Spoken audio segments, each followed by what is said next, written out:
Mr. Tom Raftery.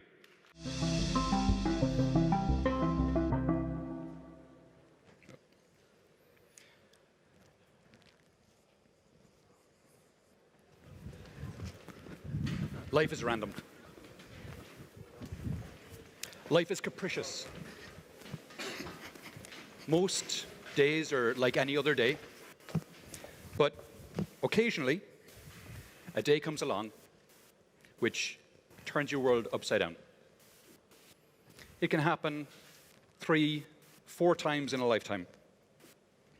And I had one of those days last year. These are my 2 kids, Enrique on the left and Tomas on the right, along with our 2 idiot dogs. And on the 21st of March last year, my older son, Tomas, was diagnosed with type 1 diabetes. And if you're not familiar with type 1 diabetes, and hopefully you're not, it's the bad one. It's the one where you have to measure your blood sugar 6 times a day and inject yourself with insulin 5 times a day in order to survive. This is a page from the book my son was given to fill out with his blood sugar measurements. Each row represents a day, and the columns are times of day. It's in Spanish because we live in Spain. And you can see the blood sugar readings. He would bring this book with him to the medical center and present it to his medical team, and they would look at those readings and look for patterns across the day in order to advise him on the amounts of insulin he needed to inject to manage his blood sugar levels. Then last year, in the summer, he was transitioned onto this device. This is a sensor. It's called a flash sensor. He applies it to the back of his arm. It stays on for 2 weeks. It's IP67 certified, so he can wear it in the water. It's got an inbuilt NFC sensor. It measures his blood sugar, so anytime he wants to see what his blood sugar is like, he just swipes his phone over it. It downloads the information to his phone. It uploads it to the cloud. I get a notification no matter where I am in the world, on my watch and on my phone. And it goes into a personal private health cloud, which his medical team have access to, and gives these kind of analytics. This is the data from his blood sugar across a 2-week period averaged out over 24 hours. You can see it's nicely within that target area where it's supposed to be, there between 70 and 150, because we have access to the data, because the doctors can see and advise him how much insulin to inject when. As I said, it's between 70 and 150. For context, when he was diagnosed, he was 453. This, for me, while it's a very personal example, is a lovely little microcosm of how the switch from analog to digital is transforming our world. In our case, it's in healthcare, in this particular example, but it's happening all over the place. Sticking with healthcare for a second, we're all increasingly wearing wearables, sensors that are giving us information about our state of health, our heart rate, or whatever. If you think about today what your healthcare experience is like, you typically feel unwell. So you call your medical center and schedule an appointment to see your doctor. You get that appointment 2-3 days later. You go in, you're in a waiting room with 4 or 5 other people who are also unwell, hopefully not contagious. You get to see your doctor after 15-20 minutes. You're thinking about your next meeting across town.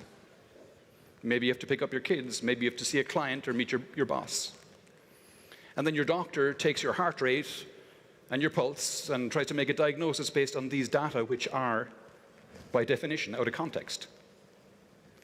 Whereas, in a situation where you're wearing sensors that are uploading your data to a personal private cloud, your doctor could look at 3 months' data and get a much better picture of your context and your diagnosis. This is the same model that's being used in industry already today for predictive maintenance. So you copy and paste that, and you get predictive maintenance for people.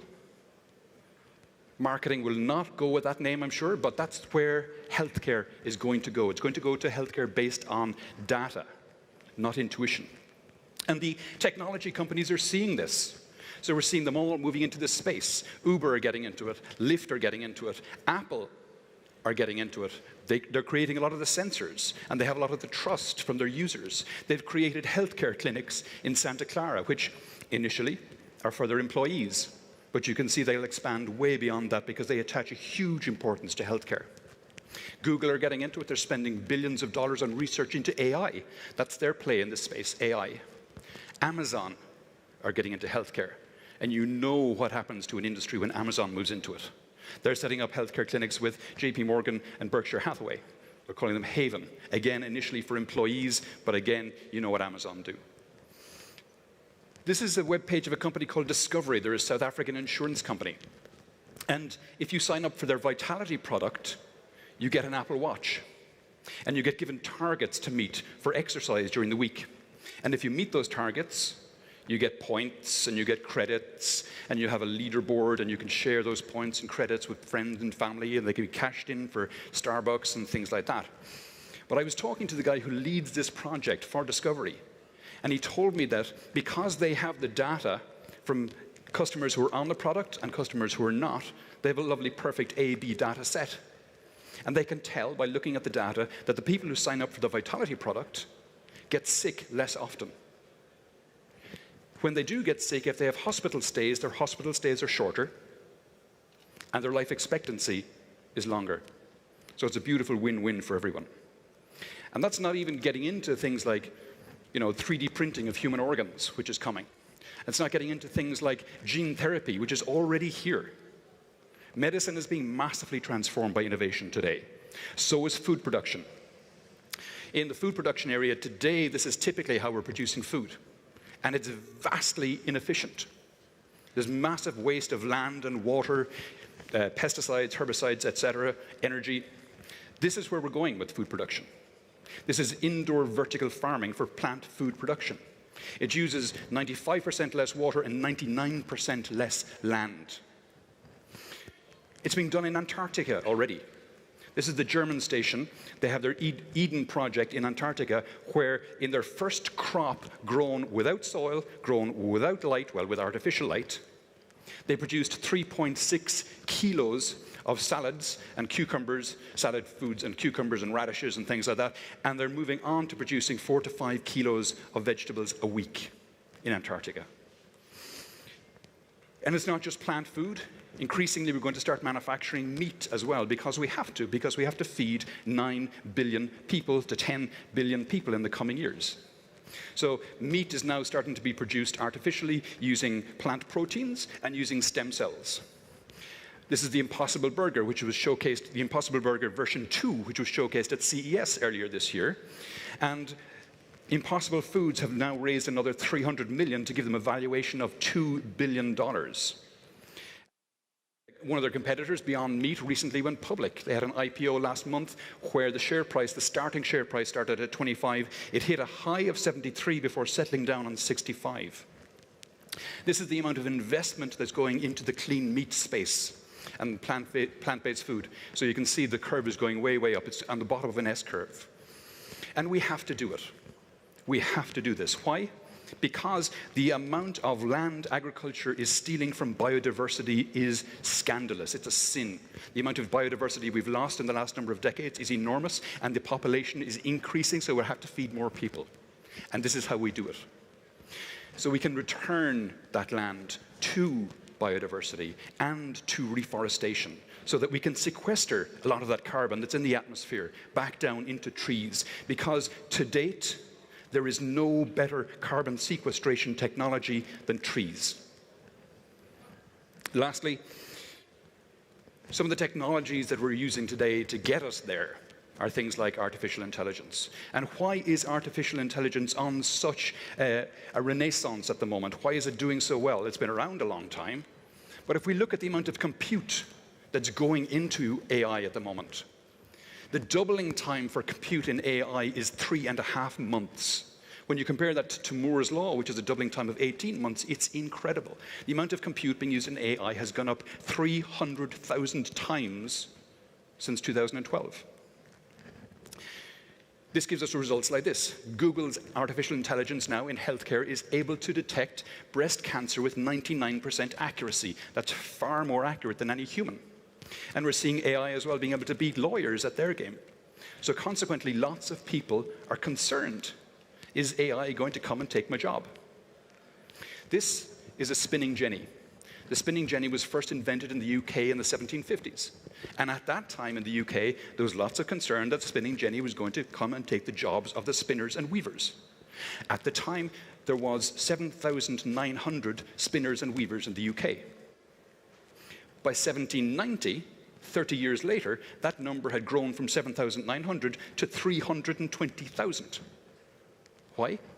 Because the spinning jenny could produce yarn that was cheaper and better quality than could be produced manually. And so more people had access to it. So as more people had access to it, more people bought it, so they needed more spinning jennies. So you had economies of scale. You had spinning jenny versions 2, 3, and 4, which were more efficient again, which brought down the price again. So more people had access. So now we needed distribution networks, we needed supply chains, we needed roads, we needed rail, we needed ships, and we had an industrial revolution. This is a study by Deloitte of employment trends over the last 140 years. And you can see the light blue bar is manual labor, and that goes down. The dark blue is kind of caring professions, and that's gone up. And to dig into it in a little more detail, we can see things like agricultural laborers, washers and launderers. The numbers of those have crashed. But on the other hand, the number of professional services, lawyers, accountants, etc., has gone way up, as has the number of bar staff, as we have more disposable income, as has the number of hairdressers, as we have more money to spend on our appearances, except for a curious dip there in the 1980s, which, could account for things like this. Yeah, it's me, I'm sorry. Labor is shifting all the time. If you think of your own job title today, did that job exist 10, 15, 20, maybe even did it exist 5 years ago? Possibly not. In 1900, 63% of the workforce were agricultural laborers or they worked in manufacturing. Today, that number is 11%, and we don't have massive swathes of unemployed agricultural laborers. New jobs are being created all the time. Last thoughts. We are a species of pessimists. When we lived in the savannas in Africa, we had to prioritize bad news. We had to remember that that big yellow animal over there, avoid it, it eats people. Or those berries there, don't eat them, they make you sick. And because of that, the media knows that we crave, our lizard brain craves bad news, and that's what they feed us. They have a saying in the media, if it bleeds, it leads. But if we look at the data, all the indicators of quality of life, extreme poverty, basic education, literacy, child mortality, vaccination, you might argue the democracy one, but I say that's a question of 2 steps forward and 1 step back. All these indicators are going in the right direction. We have never, in the history of mankind, we have never had it as good today as ever before. We've never had it this good. And as long as we don't mess up, we will never have it this bad again. Thank you.